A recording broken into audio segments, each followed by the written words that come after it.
Baik, bismillahirrahmanirrahim. Assalamualaikum warahmatullahi wabarakatuh. Nama saya Nidal Huril Aini dari Bimbingan dan Konseling Pendidikan Islam, Fakultas Agama Islam. Pada kesempatan kali ini saya akan menjelaskan atau mempresentasikan materi yang sudah kita bahas, yang sudah kami pelajari di semester 1 ini, mulai dari pertemuan pertama hingga pertemuan terakhir. Adapun dosen pengampu dari mata kuliah tahsin ini yaitu Ustadz Ahmad Alim, semoga keberkahan selalu menyertainya. Langsung saja kepada materi yang pertama yaitu tahsin Al-Quran dan tahfiz Al-Quran. Sudah kita ketahui bersama bahwa mempelajari Al-Quran dan membaca Al-Quran adalah wajib bagi setiap muslim.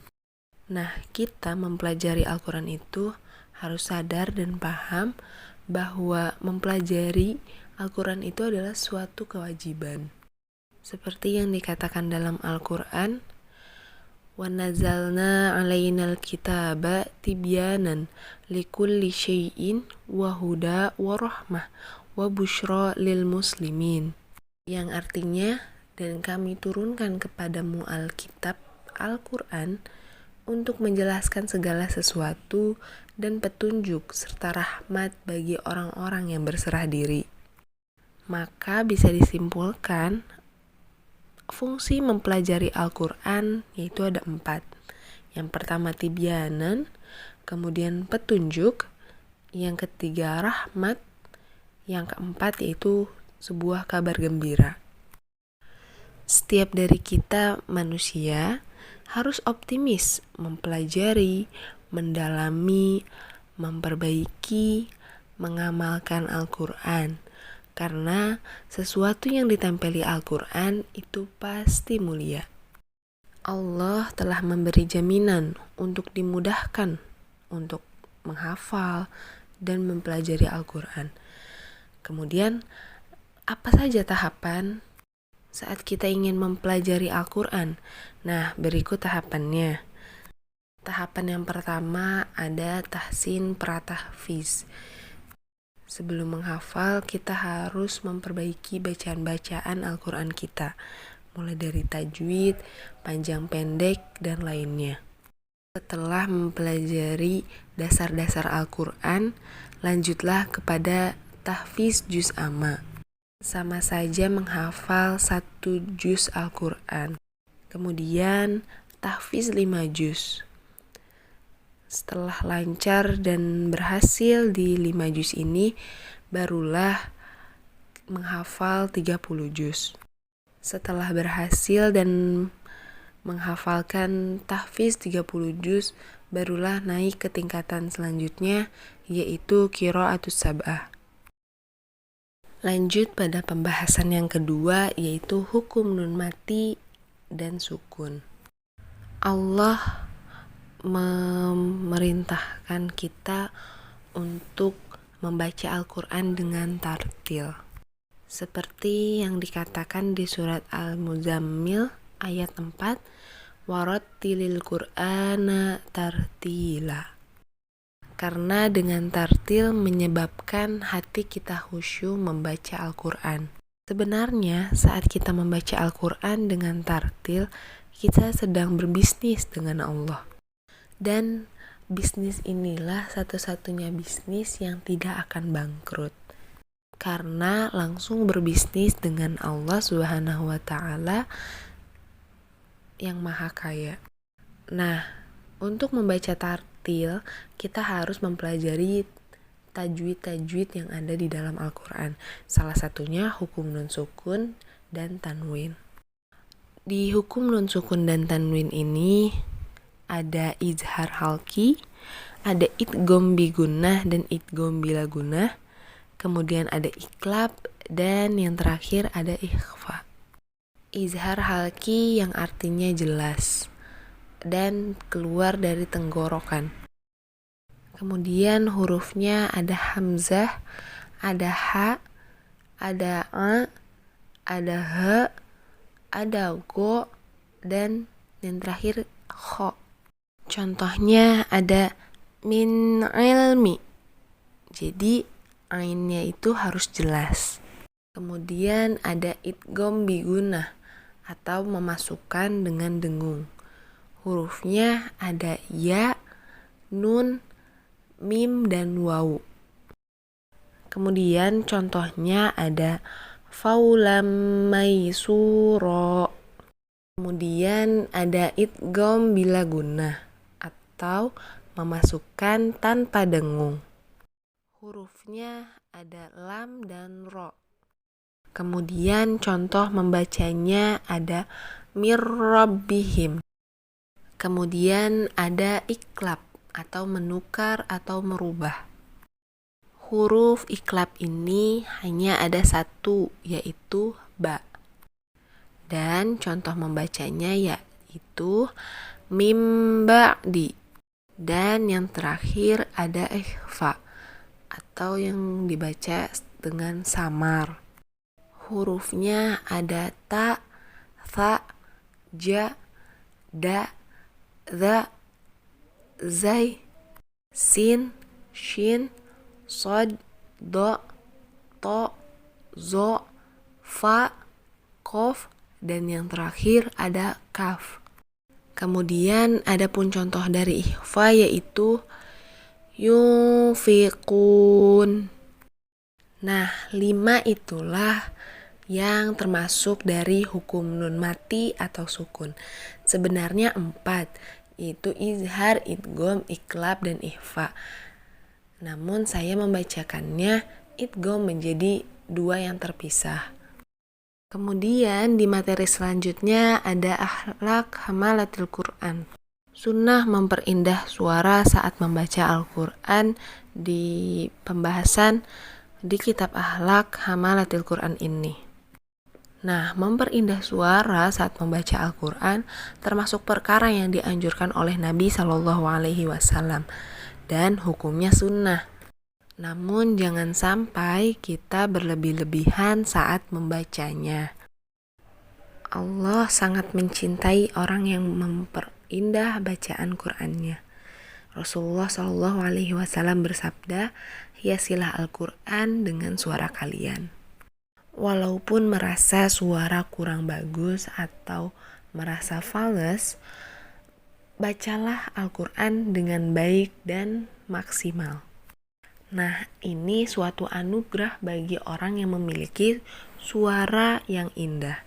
Orang yang memiliki suara yang indah termasuk suatu keberkahan baginya. Karena dengan suara yang indah itu bisa membaca Al-Quran juga dengan lantunan ayat yang lebih indah juga. Maka gunakanlah suara yang bagus itu sebagai atau perantara dakwah. Dilanjut pada pembahasan yang selanjutnya yaitu bacaan gharib dalam Al-Quran. Yang pertama ada bacaan saktah. Saktah berasal dari bahasa Arab pastinya yang artinya diam atau berhenti. Dengan kata lain, menahan nafas sejenak sekitar 1 alif atau 2 harokat. Saktah ini terdapat dalam Quran di surat Mutaffifin ayat 14, kemudian Al-Qiyamah ayat 27, ada Yasin di ayat 52 dan Al-Kahfi ayat 1. Kemudian ada imalah yang artinya miring atau bengkok. Maksudnya memiringkan bunyi harokat fathah ke arah bunyi harokat kasroh atau membengkokkan huruf alif ke huruf ya. Contoh imalah ini ada di surat Hud ayat 41. Kemudian yang ketiga ada ishmam. Menurut bahasa artinya tuh mencucu atau monyong. Nah, ishmam ini mencampurkan 2 harokat fathah dan domah. Contohnya ada di surat Yusuf ayat 11. Nah, ishmam ini pun sebenarnya hanya isyarat untuk memonyongkan bibir. Yang keempat ada tashil yang berasal dari kata sahala atau sahil yang artinya mudah.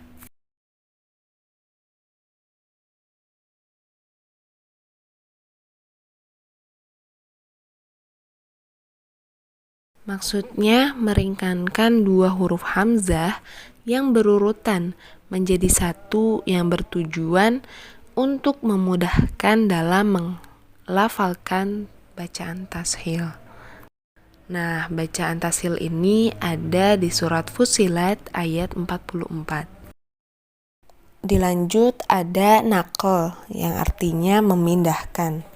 Maksudnya memindahkan huruf yang hidup ke harokat huruf yang mati sebelumnya. Di surat Al-Hujurat ayat 11. Dan yang terakhir bacaan gharib dalam Al-Quran ada ibdal. Ibdal mempunyai arti mengganti. Maksudnya mengganti huruf hamzah menjadi huruf mad. Mengganti huruf hamzah menjadi huruf mad ketika ibtida atau memulai bacaan. Yang terjadi pada kata yang didahului hamzah wasol bertemu dengan hamzah qoto.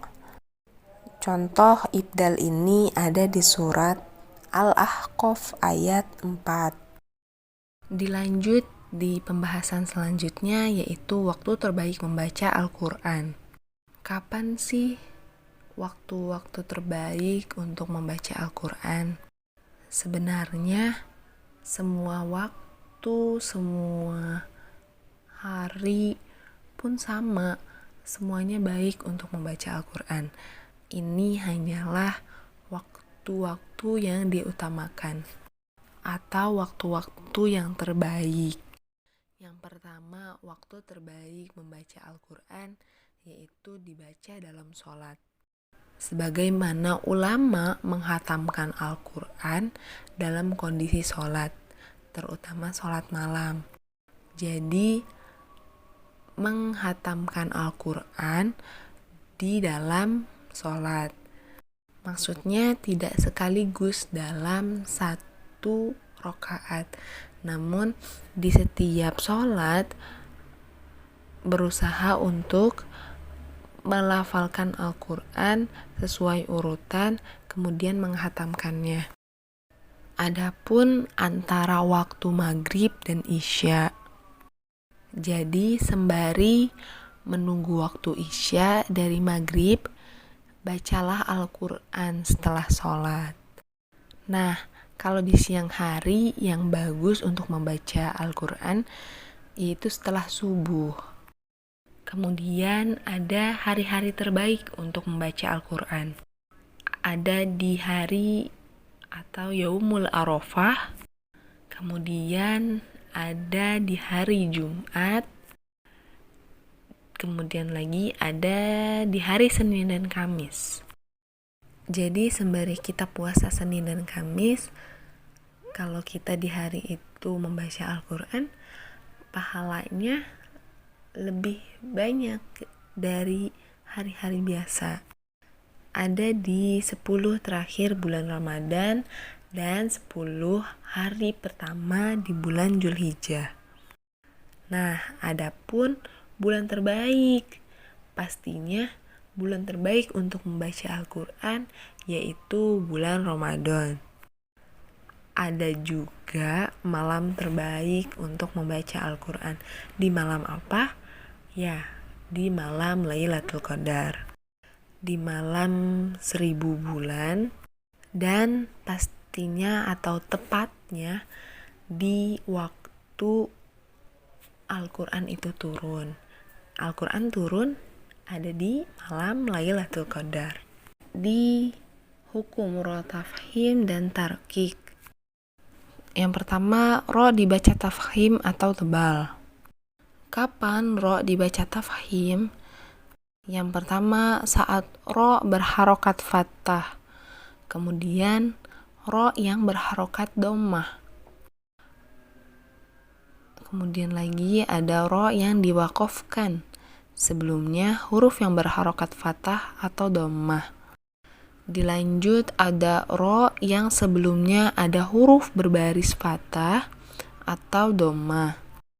Ada ro sukun karena wakof, sebelumnya terdapat alif atau wawu mati. Bila ro terletak sesudah hamzah wasol. Dan yang terakhir, ro disukun, sebelumnya kasroh dan setelahnya huruf isti'la. Kemudian ro dibaca tarkik. Kapan ro bisa dibaca tarkik? Yang pertama, ro yang berharokat kasroh.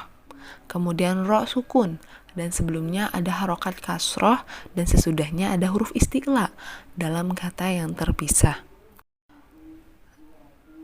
Ada ro sukun karena wakof, sebelumnya berharokat kasroh dan ya sukun. Nah, ada juga ro yang boleh dibaca tarkik dan tafhim.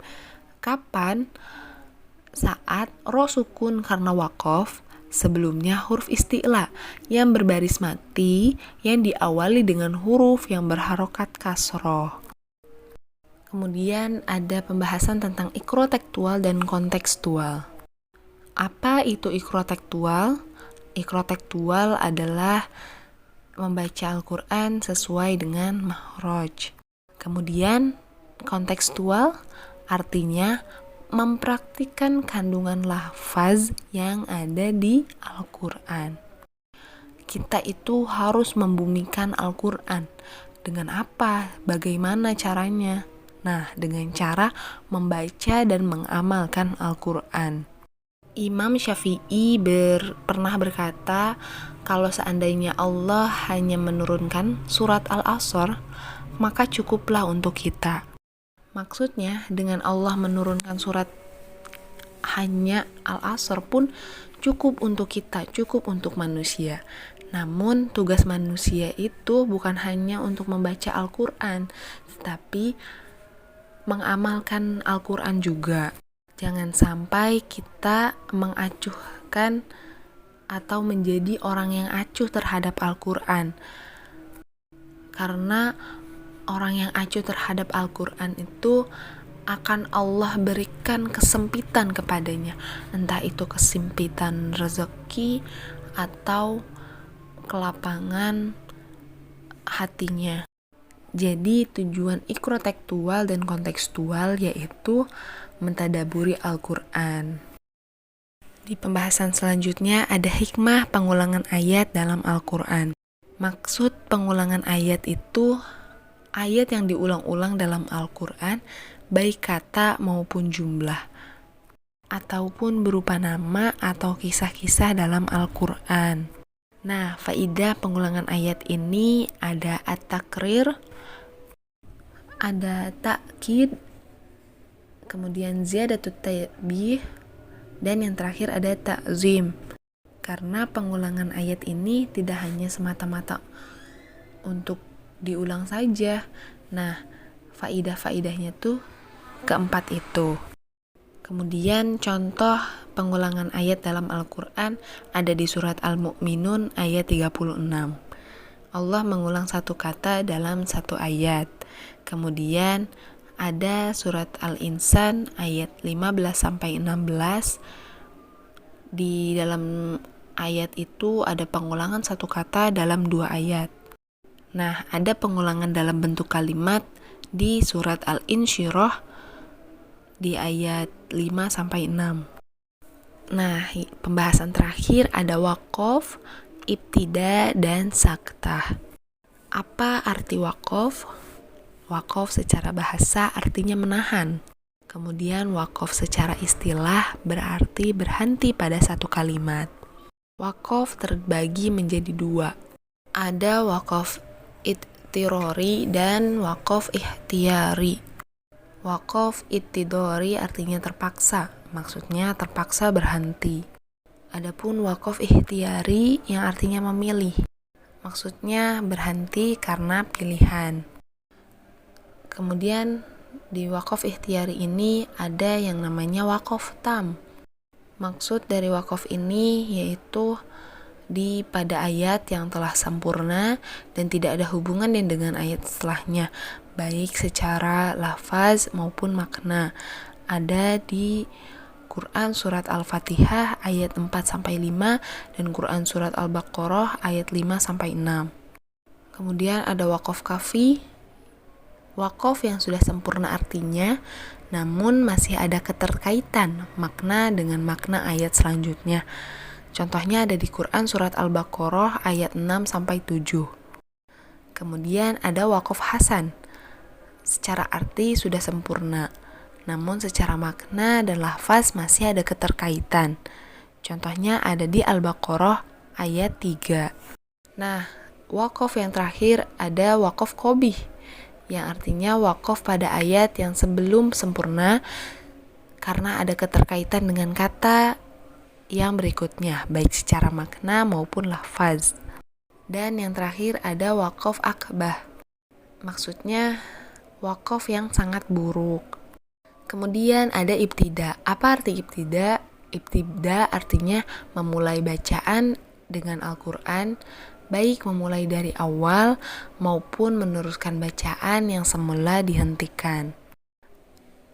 Nah, yang terakhir ada saktah, yang seperti yang sudah dijelaskan di pembahasan sebelumnya. Saktah artinya berhenti sejenak tanpa bernafas sebelum membaca lafaz berikutnya dalam 2 harokat atau 1 alif. Contoh saktah itu ada di Quran surat Al-Mutaffifin ayat 14, kemudian Al-Qiyamah ayat 27, Yasin di ayat 52, dan terakhir Al-Kahfi di ayat 1. Baik, seperti itulah presentasi saya Nidal Huril Aini dari pertemuan pertama hingga pertemuan terakhir. Maaf apabila masih banyak kekurangan di dalamnya atau salah memberi penjelasan tentang pembahasan tersebut. Terima kasih yang sudah menonton, dan khususnya terima kasih kepada Ustadz Ahmad Alim yang telah bersedia menonton presentasi ini hingga akhir. Wassalamualaikum warahmatullahi wabarakatuh.